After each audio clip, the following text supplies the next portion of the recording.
Hi all, we're back this week with a new blog. We're going to be talking about Tupac Shakur, who was born June 16th, 1971, to a single mother, Afeni. She was a member of Black Panthers before his birth and was actually put on trial for acts of terror against the United States before later being acquitted. She ended up marrying a man and became Tupac's stepfather, and he was actually on FBI's top 10 most wanted list for a while. His mum had a lot of drug problems, so they moved around a lot when he was a kid. At the age of 12, he joined a theatre group.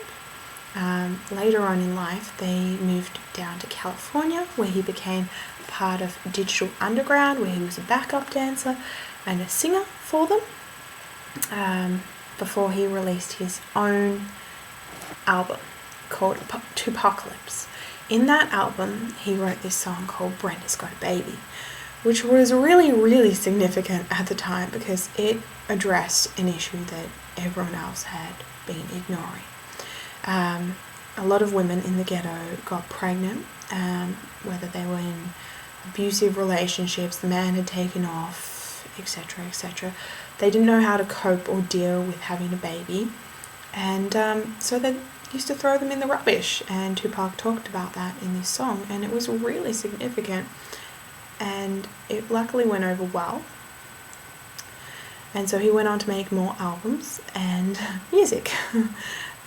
He released and sold a number of albums. He sold 75 million albums worldwide, which is a lot. On top of being a rapper, he was also an actor, a record producer, a poet, a screenwriter, an activist, and a writer. He was involved in movies like Nothing But Trouble, Juice, Poetic Justice with Janet Jackson, and Above Rim, to name a few. I know that when he became famous, he had this big struggle about thug life. He got a tattoo saying thug life on his waist, because he always felt like the thug life was dragging him back, and he had that struggle with the violence and stuff like that. He was actually involved in the East Coast, West Coast rapper feud with Biggie Smalls and Puff Daddy, now known as P. Diddy. Got in a few scuffles with them.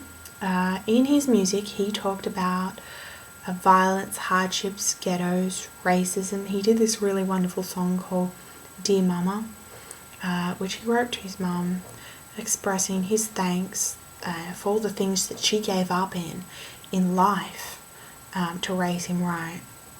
And I know that for him it was hard seeing his mum relapse, because she was this big idol, and then to have her relapse, and that always inspired his music to tell these kids, there is a way out of the ghetto. You don't have to go on the dope. You don't have to be shot and killed. You can make it. You can do it.